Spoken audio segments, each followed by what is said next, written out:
দীর্ঘ ৫.৫ মাস বন্ধ থাকার পর কাল থেকে চালু হচ্ছে মৌলভীবাজারের ফুলতলা ও এলবিন টিলা চা বাগান। বাংলাদেশ চা বোর্ডের নেওয়া সিদ্ধান্তকে স্বাগত জানিয়েছেন শ্রমিক নেতা সহ সুধীজনেরা। মৌলভীবাজার প্রতিনিধি বিকুল চক্রবর্তীর তথ্য ছবিতে দেখুন ডেস্ক রিপোর্ট।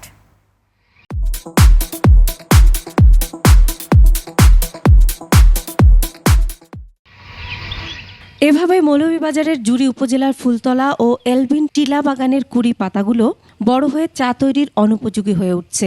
বিগত ৫.৫ মাস এইসব গাছে হাত দেননি চা শ্রমিকরা। গাছেই নষ্ট হচ্ছে লক্ষ লক্ষ টাকার চা। আর বাগান বন্ধ থাকায় সব মিলিয়ে প্রায় ৯ মাস বেতন পাননি শ্রমিকেরা। মানবেতর জীবনযাপন করছেন দুই বাগানের ১,৫০০ শ্রমিক ও তাদের পরিবার পরিজন সহ প্রায় ৮,০০০ মানুষ। এই ৯ মাসে ফুলতলা চা বাগানের শ্রমিকরা কোনো তলব, চিকিৎসার সুবিধা, রেশন, ঘরবাড়ির সুবিধা কোনো কিছু পাচ্ছে না। আমরা বছর দিন ধরে আমরা এই অনাহারে আছি, কোনোখানে কাজ কাম কিছু নাই। চিকিৎসা ক্ষেত্রেও তারা কিন্তু এখান থেকে বঞ্চিত হয়েছে। বাগানটা চালু হবে রবিবার থেকে এবং একই দিনে কাজ করার পরে পরের দিন কিন্তু ১ সপ্তাহ বেতন দিবে, যাতে মানুষ খেয়ে দিয়ে কাজ করতে পারে। এ অবস্থায় জেলা ও উপজেলা প্রশাসন, বাগান কর্তৃপক্ষ ও শ্রমিক নেতাদের নিয়ে বৈঠক করে চা বোর্ড। পরে ফুলতলা চা বাগান ঘুরে বোর্ড চেয়ারম্যান সিদ্ধান্ত নেন সাময়িকভাবে বাগান চালু হবে। ফ্যাক্টরি বন্ধ থাকার পেছনে যে দুটো কারণ আমরা আইডেন্টিফাই করলাম, একটা হলো ম্যানেজমেন্টের দুর্বলতা, কিছুটা অনিয়ম ছিল, এবং দ্বিতীয় হচ্ছে মালিকের প্রচন্ড রকমের উদাসীনতা।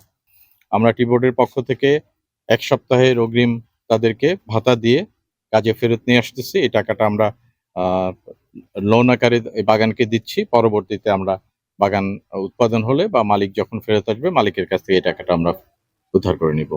এতে খুশি চা শ্রমিকরা জানান আবারও তারা বাগানকে ফিরিয়ে নিয়ে যাবেন আগের অবস্থায়। মালিকও উধাও হয়েছে, ম্যানেজমেন্টও উধাও হয়েছে, কিন্তু চা বাগানে চা শ্রমিকেরা এখনো ফুলতলাকে ভালোবেসে টিকে আছে সেখানে।